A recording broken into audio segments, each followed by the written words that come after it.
energy that comes from High Lifeline is whatever it is that you're experiencing, you're not alone.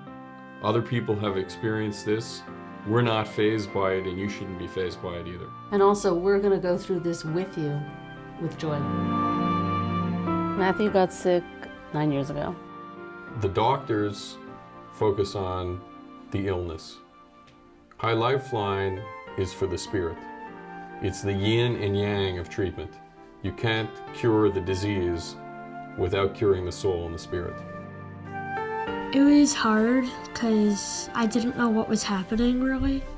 And when I realized that I wouldn't be back in school and I'd lose my hair, I was like really sad and depressed. The cure is a process.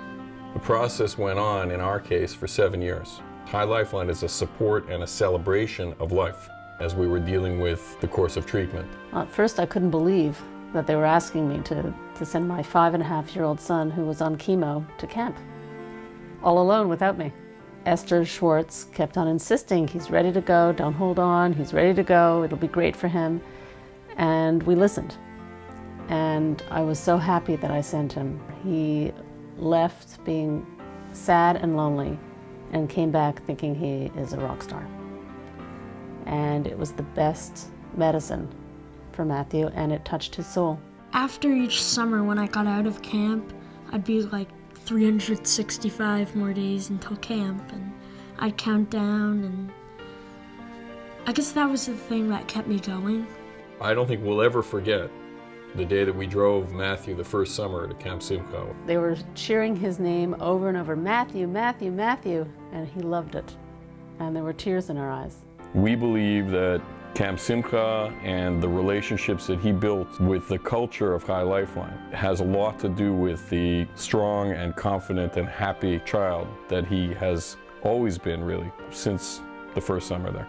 We have a very close personal relationship where Matthew and Marlene and Dan came to my wedding, and I came into the city for Matthew's bar mitzvah. My wife said to me, she's like, if you were there for the bad times, you got to be there for the good times too. In fact, a lot of the bar mitzvah was planned around High Lifeline and these relationships with the caregivers that we've had. The Arbess family is amazing.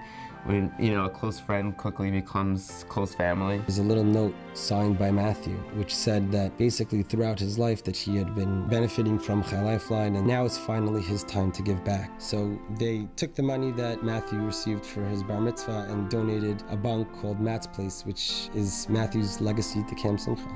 These counselors invest so much of themselves, of their spirit and their time, bringing joy to the children that they take care of and help. It's a beautiful thing. When Matthew was in the hospital and he was bored or lonely, all the High Lifeline counselors would come and spend time with him. They would drop whatever they were doing on a dime to be there for Matthew and to be there for our family. And that's something that that we'll always appreciate and always reciprocate if we ever have the opportunity.